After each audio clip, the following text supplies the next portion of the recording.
On this episode of The BraveHearted Woman, I continue my conversation with author, keynote speaker, entrepreneur, inventor, fitness guru, Forbes Riley. You're going to hear something and see something that's going to make you say, oh, wow. Today on The BraveHearted Woman. Hey, Bravehearted sister, thank you so much for being a part of the BraveHearted Woman podcast and this segment, BraveHearted Stories. The purpose of this podcast segment is to share your heroic story of bravery so that others can draw strength from you. Now, before you say, oh, wait, wrong girl, I disagree. We're all having a human journey here in this fallen world. And let's be honest, we've all faced times that we needed to be like Joshua of old, be strong and courageous. So you had to find your brave at some point in your life. It was bravery that got you out of depression as you walked through that dark season. When your child opted out of a relationship with you, you had to be brave. You had to be brave when you learned how to podcast, when you wrote your book, when you told your story, when you went through that devastating divorce, when you made that hard decision, when you came up with a no, I can't do it, when you lost all that weight. Whatever your story is, I could go on and on. And so in this podcast segment, though we certainly want to celebrate you and talk about all the accolades and all the highlights of our life, I also want to take our listener into the shadowy parts of our life, because what comes from the heart touches their heart. And so when you had to choose to believe God, even though you wanted to give up, when you had to face another day and keep going, even when you wanted to lay in bed and pull the covers over your head, or when you were so afraid you couldn't hardly face yourself in the mirror, or when you had to draw those boundaries or do those hard, brave things, whatever it is, those are the parts of the story that I want to tell. So before we have the thrill of victory, there is an agony of defeat. There is a valley season for us. So let's not over spiritualize it when you come on the podcast. Don't be afraid to be raw to your level of comfort, of course. But my audience, they're you. They're right where you were. They're where you are. And they need to find courage. That's why they're listening to this short podcast episode. So give me some interview questions that help us go deep. Give me a short bio of yourself, a great picture of yourself, and let's do this thing. This is an on-camera interview, so make sure you got your hair and your makeup how you want it for the watching world to see. Make sure you have good light in front of you so that we can clearly see you and you're not silhouetted. Good microphone is always helpful. Let's capture your story. It's worthy to be told. To God be the glory. Let's share it with the brave-hearted sisterhood. Thank you. But, and I'm mostly sad when I think about it, that I didn't get to meet my kids. My son is the epitome of my dad and all the other good things that I have in life mixed with my ex-husband. And he's a strong, amazing kid who's at university right now. And my daughter reminds me a lot of my mom, which is crazy that I have these beautiful twins that are, okay, you want God and fantastical? Yes. They are conceived on my mother's birthday, March 20th, the first year after she passed away. And they were due on December 7th, which is my dad's birthday. Go figure. Look at that.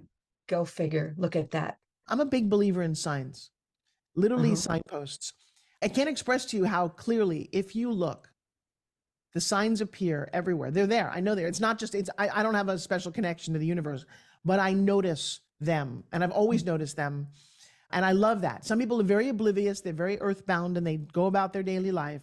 But if you stop for a moment and say to yourself that magic's real, how do babies get born? How do trees come back? How do dogs know how to eat? It's all kind of magical to me. It's divine. I know, it's just kind of crazy, right? So Yes. for example, I grew up in a certain house, the number of my house. Well, if I just watched Splatter University, the first movie I star in, turns out the number of my house is the number of the classroom that I teach in. And when I noticed that, I thought, wow. When I had my 50th birthday celebration out in Las Vegas, the room that I got booked in, random, was that same number. That number appears on a clock. And so I look at those things. The other day, I have a couple of isms. I have a new book coming out about my isms. And one of them is, begin with the end in mind. It's a magician's ism. You have to know how the trick ends before you start, or don't do the trick. And so I've been teaching that, and I'm driving in Utah like 2 weeks ago, and we get to one of those churches where it has kind of like, the sign for the post for the day. And it said, thought for your day, begin with the end in mind. And I thought, I jumped out, took a photo and thought, this, because if the universe doesn't know how to connect to you, How many burning bushes have you talked to lately? But I hear God and I hear the universe through our voice. Hopefully, people who are listening to this today, Dawn, which is just a great name, by the way, are hearing something through the universe that isn't necessarily about me, but for you. Yes.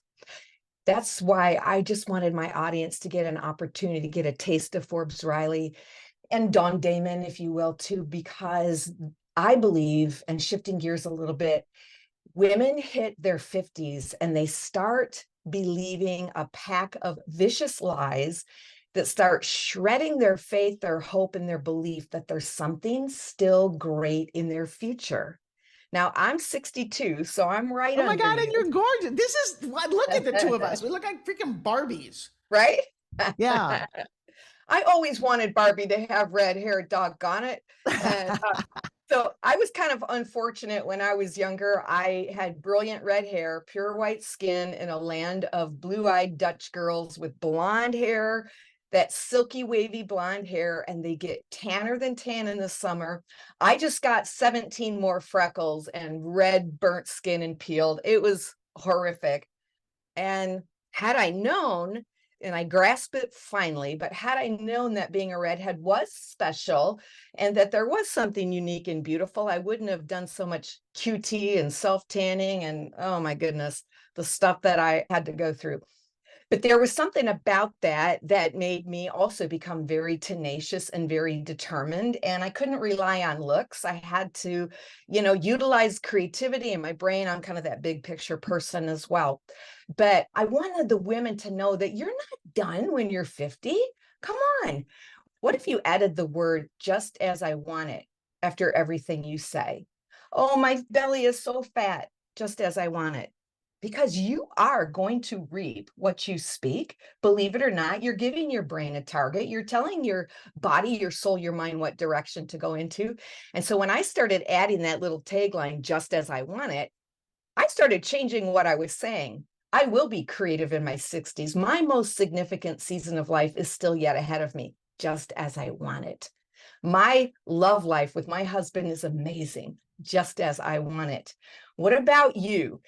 How did you get to 50 years old? And I do want to ask you about your love life because you have an ex-husband that tells me, and I have an ex-husband, that we've overcome some pain in relationships. I want to hear about that too, if you share a little bit. But how did you face becoming 50 and now 60 and what's on the horizon? The universe blessed me with some great people in my life and mentors. And thank God, my mentor, not my mom, but do you know who Jack LaLanne was? I do. Yeah. So Jack LaLanne was one of the greatest fitness heroes of our time. He passed away about 10 years ago. I did an infomercial with him that grossed over $1 billion selling juicers. And he had massive isms. My kids still talk about him. If man made it, don't eat it. And he was just this precious man who'd been married to his beautiful bride, Elaine, for 50 years. Yeah. And Elaine is now 97. I've spent a lot of time with Miss Elaine LaLanne. And one of the things that she showed me, which just radically changed everything, was she showed me the cover of a book. She said, baby girl, she said, this is me at 65 on the cover of a book in my leotard, looking like the body of a 22-year-old. She said, my 60s were my best. And I said, how dare I in my 40s and 50s think anything less? And now when I look at her at 97 and she still laughs and loves me and I love her, she's, if you don't have a great mom in your life, go find one. They're out there. Find one. There are people who've lived spectacular lives. At one point, I met one of the oldest burlesque strippers in my hometown here in St. Petersburg, and she was spunky as all get out. And I'm like, how dare you play small? So my advice to you in your 50s, find somebody 20 years older who's living a great life and say, I haven't gotten to that yet, because society does want to put you down, and shame on them, and menopause and all the other crazy things that we talk to each other. But again, really glad I didn't have girlfriends back then. I do love women now, which is very interesting to watch. I was blessed with a boy and a girl twin, and I watched my daughter get picked on. Little girls are horrific. If you're out there and you're a little girl, shame on you. And you know that, like you said, all the little blonde girls should be looking at you going, look at the redheaded princess. She's extraordinary, but they put you down because you were different. Yeah. I don't know why we as girls inherently have that little thing. And maybe it's survival of the fittest. Who knows? It's probably instinctual. But as you get to a certain age and you look around, you look at all the women. I look at women like Christy Brinkley, who I just thought was the epitome of gorgeous, blonde, perfect. Beauty. I met Christy. She's lovely. But she also had 4 husbands. She had multiple kids she didn't live a life that I would have envied at the end of the day. I thought, isn't that interesting that they say be careful about meeting your heroes. Well, meet your heroes to realize that they're human, and so are you. Yes. And it's funny, as you were saying that, I thought things that I wish I knew when I was younger. And here's the thing, don't age, don't buy into all of this. Right. And there are things out there. There are hair treatments and skin treatment and great food to eat and great vitamins to take. And again, I didn't have a role model for this. Wish I did. I fell in love with my first husband. We were both very young. We went through a lot together. We weren't very young. I married him. I was 35. I'd already been, had lived a portion of a life, 5 years younger than me. And we raised a little boy. We couldn't get pregnant. And so we raised a little boy from South Central, Big Brother, Little Brother program. Tom, my ex, is 6'6", Notre Dame football player, very smart, charismatic, white as a sheet. He has white blonde hair, always has. People would joke at the beach, they'd use him as a sunscreen.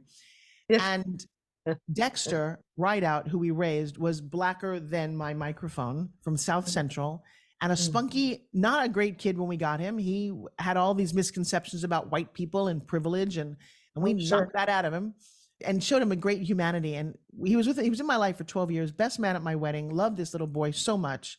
And then 6 months after my twins were born, Dexter was murdered. He was shot in the back by a kid who didn't have a mentor like us, not far from his home, right outside USC on a Sunday morning. And our world stopped. But I had these two babies. So now I'm working to raise two babies. Had just lost my parents. 9/11 had happened. Now Dexter's dead. And my wedding photos on the cover of the LA Times. And it was a very traumatic 5-year time. Yes. But, you continue to do a little research on me, and I won't share this now, but I'm going to share this in a summit you and I are going to do together. Good. I ended up in my property in Los Angeles. My house was too small to raise a family in, but it was on a very large property. We were going to knock it down. It was like $25,000 to knock it down. And I didn't have that kind of spare capital. And I said to my architect, why don't we just blow it up? He said, excuse me? I said, we live in Hollywood. Mel Gibson just blew up a house for Lethal Weapon down the street. Let's blow it up. He said, what are you talking? This is how, like you said, what do you do? That's solving problems. Well, if you go to YouTube and type in Die Hard, literally the Bruce Willis movie, Live Free or Die Harder, blows up my house, you'll see the story of how I put it up on the market. I got some guys to knock on my door. They said, if you can be out of here, we're going to use it for the first scene in the movie to blow it up. And life was different. It's like, wow, that's kind of a crazy thing. Well, it was very hard. I think when people lose a kid or go through something traumatic, we decided together we were going to raise our kids, and we tolerated each other for a long time. But he needed to get happy on his own. I needed to get happy on my own. And then we started to live apart. And I said to myself very consciously, I'm not going to fall in love with someone else until my babies are grown. I probably missed out on 10 years of being in love, but I wanted my children. It was so important to me to raise these kids, and I didn't want them to have a step parent. And neither did my ex, which is kind of crazy. So we tolerated each other while we raised these beautiful kids. They knew there was some tension at the house. It wasn't perfect. But one day, my kids were about 15 years old, and somebody said, Forbes, are you married? I'm like, yeah, why? They said, well, because I don't see any love in your work. And I think I started to get a little brittle, a little angry, and I discovered what a narcissist is and why the relationship was hurting me. And I sat down with myself like I would train you or anyone else. And I said, all right, let's knock this off.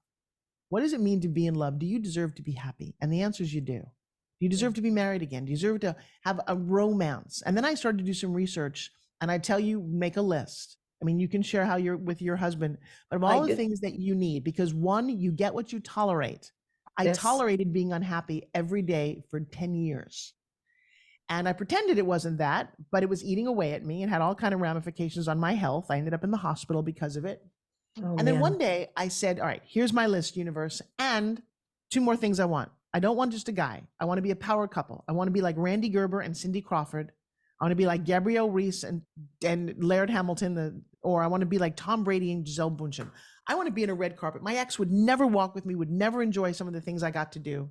I want that. Oh, wait, one more thing, universe, while we're at it. I want him to look like he walked off the cover of a romance novel. So if you give me permission to share my screen, yes, co-host, I'm going to show you what the universe said. Okay, you paid your dues, you raised your kids, and you continue to think that you're special. I'm going to give you exactly what you want. I didn't go on Tinder. He actually came into my hotel room to model for my fitness product in Las Vegas. People say, how did you meet your husband? he was a gift in my hotel room in Vegas. Sounds kind of funny, right? But Yes. sounds like a story Forbes would tell. And then I say to people, Of course. when you see a picture of my husband, if you don't say, wow, I'll give you $100. And then I show them this picture. Okay. Can you see it? Oh, wow. Right. That's the only, what else do you say to that photo? That's your husband? And I'm like, yeah, that's Joshua. He has won awards. He is a bodybuilder. He's a former Chippendale. He's the freaking cutest guy in the entire world. I don't care. I love other men, but no one looks like this man. And I will tell you, he not only fell in love with me, but says things crazy like I was made for you. And he has his own crazy backstory where his dad was killed when he was 2. His stepdad was killed in a car crash when he was 15. And he set out to be wildly determined to have a body, but also he's a 3D graphic artist. He is amazing, but the universe has a little sense of humor. And so January 2nd, 2020, he was in a very bad motorcycle accident. This is him on the left with his crutch. This is him after 6 months of sitting in a wheelchair as COVID hit. Wow.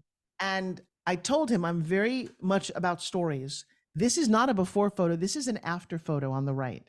He has a physical training program to build muscle, and he repaired himself. And he then went back and said, I'm going to be Mr. Olympia again. He went back to the gym. He trained his ass off. He entered the competition and he won. Oh my goodness. What a story. Right? And as expected. As expected, that is the man that loves me, that I love. Because I said, I want my story to be this spectacular. And there's hundreds of photos of us on red carpets. It's like, wow. So. And what if you would not have waited 10 years? What if you had not sacrificed your immediate need for something down the road? You knew instinctively, this is my goal right now, is to raise 2 amazing children, give them attunement, build that same foundation for them that I had of a parent paying attention to me, loving me so they could launch. And then God says, here you go, because you put off the immediate gratification for the down the road. You got the gold. Good job. Awesome. Now, there's a little caveat to this. Okay. And I always say it when I talk about my babies. I ended up going through in vitro. It was very successful. I had twins. I pushed them out at 42, and they were very healthy babies. What do you say to somebody whose babies were not so healthy or didn't survive? Do you say that God wasn't watching them too? So I'm always a little cautious about not bragging or saying that, you sacrificed and therefore God gave you something. I don't think it works that way. I do think that you write your story. I have a lot of families who are single women or husbands who recently, 2 of my friends, they died. After COVID, they got a vaccine and the next thing you know, they were gone. And both of them. And you go, well, is God not watching out for them? And so I have to be very cautious when I say my story, because it does sound a little bit fairy tale. And I thank God every day and I am grateful, but I also went through a lot to get there. And so if you're listening to this and your life is not quite what you thought it was, really examine it. Don't get mad, because I'm going to tell you this crazy thing about God. I love when people get up there, they win the award and go, or they win the Super Bowl. God was on my side. No, God's on the side of the people who lose as well. He doesn't pick and choose like that. It's not how it works. It's just that maybe you had different lessons to learn and bring out to the world. And I cautious my tale by saying that life happens for you. It really does. But it's not, and not everything doesn't happen for a reason. Everything happens. I believe it's your responsibility to Thank you for saying that. It drives me nuts when people say everything happens for a reason. The reason could be I was dumb. That's why. Yeah, the reason could be that you didn't structure it well. You didn't plan it right. You didn't ask for help. Those could be your lessons. And the next thing too, guys, do not be afraid of failure. Do not be afraid of success. Don't stop being afraid. I don't even know what that word means. People bandy about like, I have a fear of success. Bullshit. You don't. And it's not nice to hold on to that, because if you're afraid of it, it won't find you. And when you fail, which I have done a lot, you learn lessons. You know what my job's become? Learn the lesson faster and don't make the same stupid mistake again, because I've done that one too. You're like, didn't I learn that lesson? The answer was, I guess I didn't. So I got to get to do it again. Go around again. Yeah. I agree with what you're saying. I was in a marriage for 28 years and it was not a happy marriage. but I also wanted to keep my family unit together. I did not want my children to have a stepfather or a stepmother. We had a responsibility. We brought these children into the world, and we were going to raise them. And so we did the best that we could. I thought I was in it for life. He decided to leave after 28 years, ran away from home. And I had to get a private detective to even find him to serve him because he was gone for 2 years. It was just kind of a brutal ending. But what I often feel like is that it was worth the wait, because I have an amazing husband as well that I believe I would have missed him. And I think that I still, because of the person that I am and what I've learned, I wouldn't have settled anyway. So I know it would have been great, whoever it was, but I'm very thankful that I have my husband, Paul. And he's not quite as big as your husband, but Come he's on, very. show me, share. Come on, share this beautiful man, because beauty's on the inside. Okay, but let's see if I can find a I love picture this real story. While quick. you're looking for that, I'm going to just wrap up Yeah. something. Yeah, you please When I do. look at you, to me, you're stunningly beautiful. You do look like the redheaded Barbie, and you're gorgeous. And then you go, well, wait a second. How is it possible that somebody would leave her? Kind of like the Christy Brinkley story. Don't Sure. covet what somebody else has, because you don't know. And just because you look a certain way doesn't mean that you get certain things in life. And just because you appear a certain way, like you're always happy, doesn't mean that life behind closed doors can be freaking miserable. So how did you meet your husband? Well, I had to get some financial guidance, and he was in wealth management. And I went in one day to get some help on rolling over a 401 after my divorce. And this beautiful man, this 6'5" hunk of burning love, walked in. Come on, I got to see this. I'm looking for a picture of him. He put out his hand. He said, "Hi, I'm Paul Damon." I said, "Hi, I do." I mean, I'm Dawn. I'm Dawn. I love it. I was smitten right from the beginning. Let's see. I got to find a picture of him. Oh, I But think that is just precious. How old are your kids? well, this is the crazy thing. So my children are 42, Oh, 41, and 37. I have wow. 12 grandchildren, and I have 2 great grandchildren. Oh my gosh. So And where do you live? I live in Michigan. All right. Very Yes. nice. And so that I is just beautifully exciting. Yeah, I say I live in Michigan, where I walk on water from December to February because it's frozen.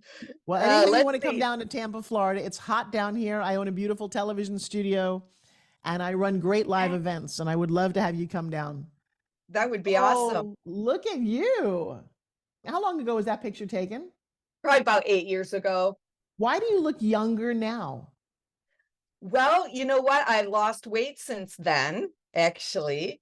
So I started working out too. Crazy. Like, I did the same thing, Forbes. Oh, I we're was going to have to looking. get you one of these. You know about my spin gym, right? I know I don't have one, but I want one. Oh And my I was God. All right. watching Well, your video. for your audience, you need to go to Shop Spin Gym. It is a great present for the holidays. It is not expensive. It's one of the coolest things ever. It's why I have a body and arms. Joshua uses it. Believe it or not, he does. It's how we met. I was shooting a Spin Gym commercial and he came in as my model. And by the way, the thing that I love about Paul is the way, oh, you guys are absolutely stunning. And he's beautiful. He's absolutely beautiful. Believe me, you don't want a bodybuilder. They spend a little too much time in the gym. And I told my kids, never date bodybuilders. And Yes. look how much younger you look. You need to put that photo side by side, because Really? something magical has happened to you. And maybe it's about being in love for a period of time, or being and then, by the way, that's a grandma. Hello. I know, right? Like the sexiest grandma I've ever seen. Thank you. Well, are you familiar with Joan McDonald? No, I'm not. I think I've eaten at her restaurant though.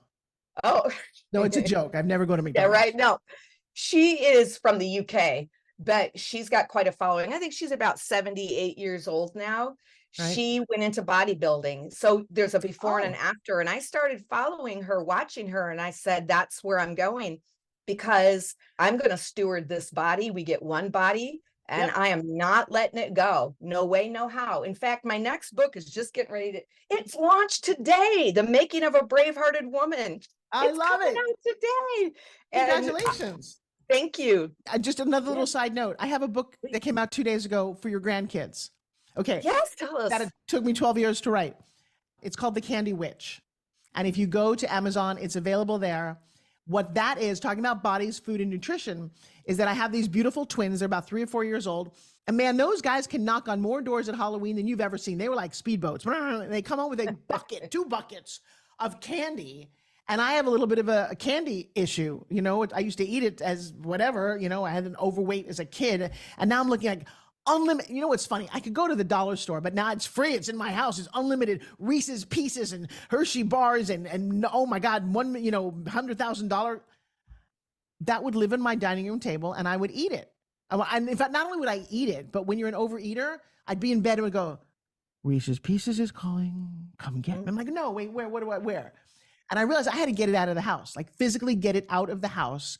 And I wrote this story came to me. It's a beautiful rhyming poem about Princess Dulce, who also indulged in, she was a beautiful kingdom princess. She indulged in too much candy.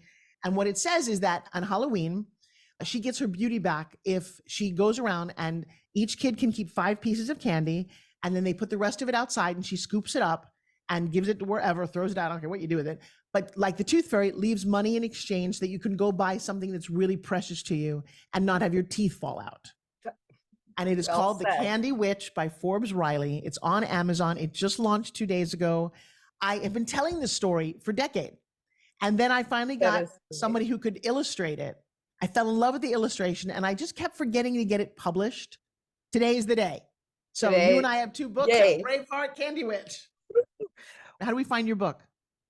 We find my book on Amazon.com. Well, I'm going to go ahead and put the link will be in the show notes. The link for your things will also be in the show notes, the Spin Gym and the Candy Witch. Yep. And we'll get those for you. And then there's one more note if you would put in there, because I have a huge giveaway. I am a master when it comes to verbal communication and getting your message out very quickly. In my career as an infomercial host, I've grossed a little over $2.5 billion. And what that allows me to do is I go into major corporations, I redo their pitches, but now I've devoted the last 3 years to working with entrepreneurs to get them to say better words. I believe you're in one of my classes.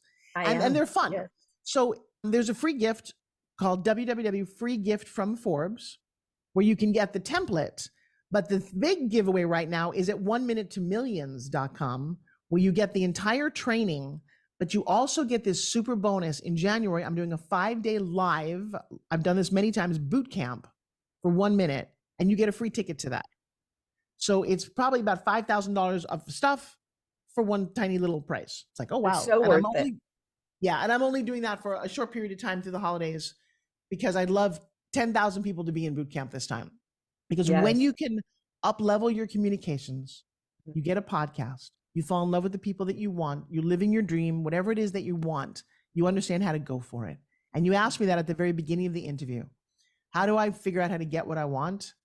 This is part of that system, is doing a little bit of due diligence, quiet work to uncover what you want, why you want it, what your core values are, what you're willing to do to get it, and what happens if you don't get it.